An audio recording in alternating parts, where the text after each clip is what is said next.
नया टॉपिक है, that is privatisation of the space sector. तो ये इंपॉर्टेंट क्यों है?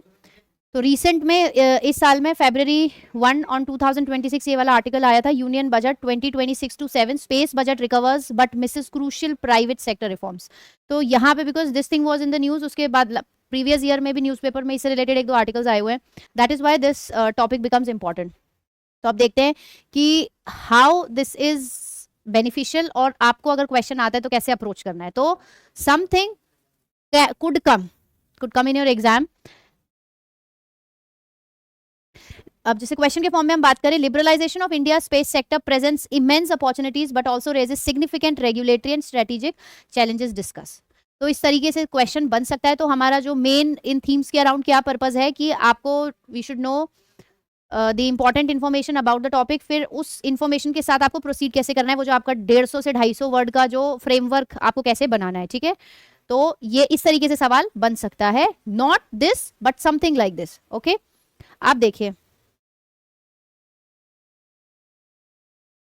अब यहाँ पे कुछ इंपॉर्टेंट डेटा है, तो those who have prepare the answer, इसमें से देख लीजिए अगर कोई डेटा मिसिंग है तो you can add on to the data, और जिन्होंने अभी तक आंसर फ्रेमवर्क तैयार नहीं किया है तो it is already late, don't make it too late. तो इसीलिए अपना जो है इसको यूज करके आंसर प्रिपेयर कर लीजिए, सो दैट समथिंग और other related to the privatisation of the space sector comes, at least you are able to attempt the question. Okay, तो ग्लोबल स्पेस इकोनॉमी की बात करें तो दैट इज $546 बिलियन। ये 4-5 इसमें से इंपॉर्टेंट डेटा हैं जो आपको एनी हाउ मेंशन करने हैं जीएस3 में, किसी ना किसी पार्ट में आपको मतलब इसका इंपॉर्टेंस है, तो कहीं ना कहीं आप मेंशन कर सकते हो। करंट ग्लोबल शेयर अगर हम इंडिया की बात करें तो दैट इज 2%, और इंडिया का टारगेट क्या है 2033 तक 8%, 2 से 8% तक लेके जाना है, विच इज अराउंड $44 बिलियन। कब तक? 2033 तक, ये याद रखना है। India current economy, current space economy की बात करें तो that is $8.4 billion, right. Expected exports by 2033 $11 billion, ठीक है। तो कुछ इंपॉर्टेंट है, जैसे 2% से 8% तक लेके जाना है। अभी अगर आपका जो है 8.4 बिलियन है तो इसको $44 बिलियन तक लेके जाना है। अगर हम स्पेस स्टार्टअप्स की बात करें इंडिया में तो देयर आर अराउंड 400। तो ये छोटे छोटे डेटा है जो आपको अपने आंसर में डालना है to substantiate the information that you are providing. 2024 में कुछ एफडीआई रिफॉर्म्स लाए गए थे और मतलब उसको लिबरलाइज किया गया था। अराउंड 100% एफडीआई जो है इसमें कर दिया गया था, up to 100% FDI in selected space activities. First private rocket जो है वो Skyroot aerospace Vikram S, तो 2022 में इसकी शुरुआत हो गई थी, अभी हाल ही में लॉन्च भी किया गया है। तो चांसेस आर हाई कि या फिर जो ये वाला या फिर स्काई रूट से related they can ask you any question. Space debris in orbit 36,000 plus tracked objects greater than 10 centimetre. Major regulator की बात करें तो इंडिया में अभी that is in space, space debris monitoring project है आपका, project Netra. Major policy Indian space policy 2023 में लाई गई थी। मेजर अपकमिंग मिशन की अगर हम बात करें तो Gaganyaan human space flight mission है, और की launch vehicle transfer to industry तो जो है आपका PSLV manufacturing to HAL L&T consortium. तो इसमें ये जो 10-11 इंफॉर्मेशन है तो इसमें से कम 4-5 हमको अच्छे से याद रखनी है कि वो हम आंसर में इंट्रोड्यूस कर पाए, राइट। अब देखिए अब इसका यूज कैसे करना है। अगर जैसे जब भी क्वेश्चन आया है तो लिबरलाइजेशन की बात की गई है, प्राइवेटाइजेशन की बात की गई है, तो आपको उसको इंट्रोड्यूस करना है पहले। India space sector is witnessing a paradigm shift from a government led model to a commercially driven ecosystem, ठीक है। तो इसमें उसको प्राइवेटाइज करने का मतलब ये है कि जो इसरो है उसके लिए एक हेल्पिंग हैंड क्रिएट किया गया ताकि वो जो इसरो है वो अपने कोर मिशन पे फोकस कर सके, ठीक है। बाकी की जो सब्सिडरी चीजें हैं वो प्राइवेटाइज कर दी गई हैं। The Indian space policy 2023 and 2024 FDI reform, तो हम यहाँ पे जो कि 100% एफडीआई दिया गया फॉर द स्पेस सेक्टर्स वो आप मेंशन कर सकते हो। Have enabled greater private participation allowing ISRO to focus on the advanced research, तो इसका इंपॉर्टेंस है। तो हम इंट्रोडक्शन में इस चीज से स्टार्ट कर सकते हैं। While encouraging startups and industries to expand India's footprint in the rapidly growing global space economy. आगे बात करते हैं अब इसकी अपॉर्चुनिटीज क्या है। जैसे हमने जो क्वेश्चन देखा था, immense opportunities but also raises significant regulatory and strategic challenge. तो पहला इंट्रोडक्शन में आपको बताना है, उसके बाद इसकी अपॉर्चुनिटीज बतानी है, आपको चैलेंजेस बताने हैं, वे फॉरवर्ड क्या है वो आपको स्ट्रेटेजीज में बताना है या मेजर्स में बताना है। बूस्ट टू स्पेस इकोनॉमी, उसमें बूस्ट मिलेगा। ये liberalisation can help India increase the share in the global space market by promoting indigenous launch services, satellite manufacturing and commercial space applications. Innovation and entrepreneurship, private firms are developing cutting edge technologies in earth observation, satellite communication, reusable launch system. तो पहले आपने क्या करना, opportunities में major points लिख लो, और उसके बाद में 4-5 वर्ड्स लिख के या कुछ जो डेटा हमने पहले टेबल में देखा हुआ है वहां से आप उसको सब्सटेंशिएट कर सकते हो। तीसरा है enhance strategic capacity, Stronger domestic industry supports defense requirements through rapid satellite deployment, secured communication and dual use technologies.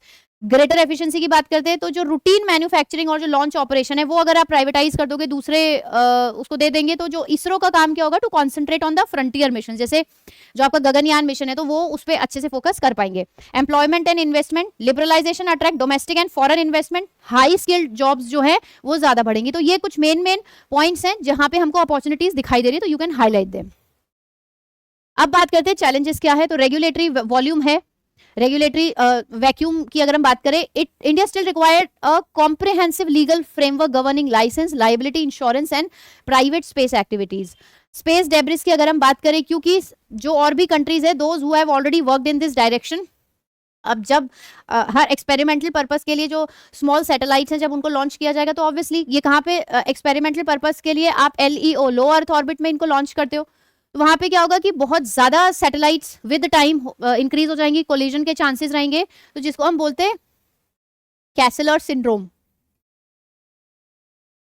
तो ये वाली बात जो है वो आप यहाँ पे स्पेस डेब्रिस में मेंशन कर सकते हैं. Increasing satellite launches raise collision risk and demand robust traffic management system.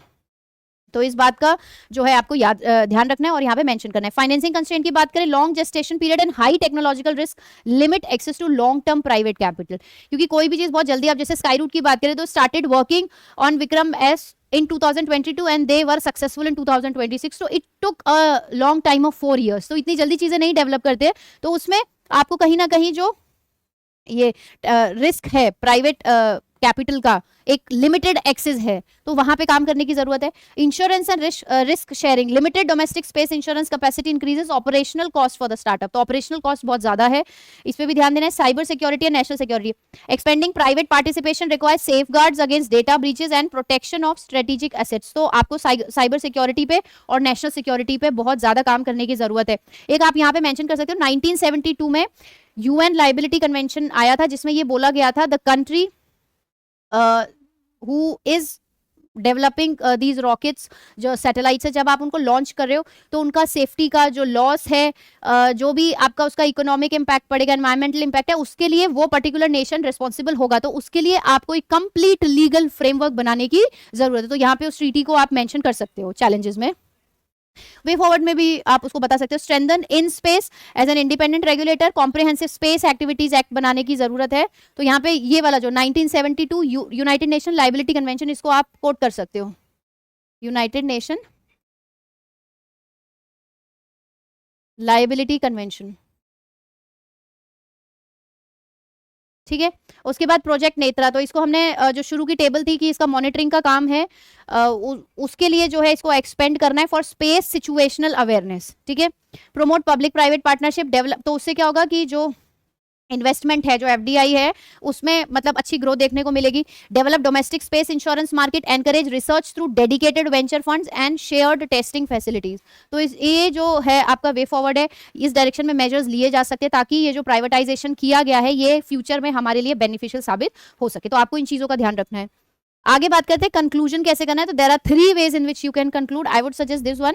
तो वो पूरा उसका एक जो भी अब तक हमने शुरू से लेके वे फॉरवर्ड तक लिखा है, उसका सार ये है कि a competitive private space ecosystem backed by strong regulation, space safety and innovation can make India global space power while ensuring. अब ये देखिए, ये कीवर्ड्स है. स्ट्रेटेजिक ऑटोनॉमी पे ध्यान रखना है, ऑर्बिटल सस्टेनेबिलिटी पे ध्यान रखना है, और आत्मनिर्भर भारत जो हमारा 2047 का जो हमारा ड्रीम है, जो भी हमारा विजन है, वो उसमें इसका बहुत हेल्प हमें मिल जाए, तो उस डायरेक्शन में जो है हमको काम करना है. दूसरा आप इस तरीके से भी लिख सकते हैं, keeping in mind the keywords, question की डिमांड क्या है. India can emerge as a leading global space power while advancing technological self-reliance and economic growth through a robust regulatory framework, sustainable orbital practices and continuous innovation. ठीक है. तो जो keywords हैं उनको conclusion में भी आपको highlight करना है.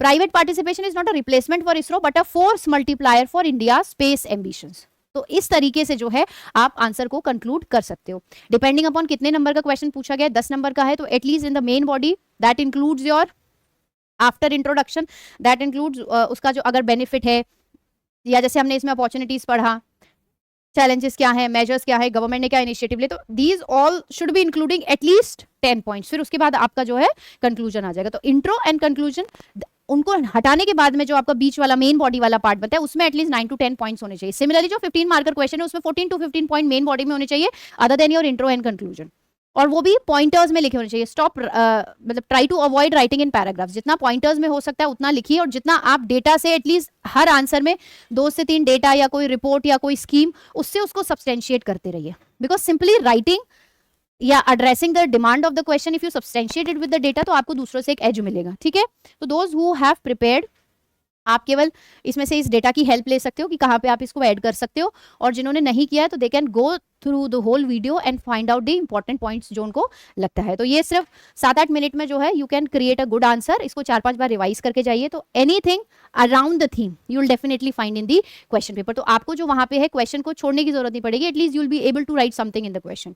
तो see you in the next video and share this video with your fellow aspirants. Thank you.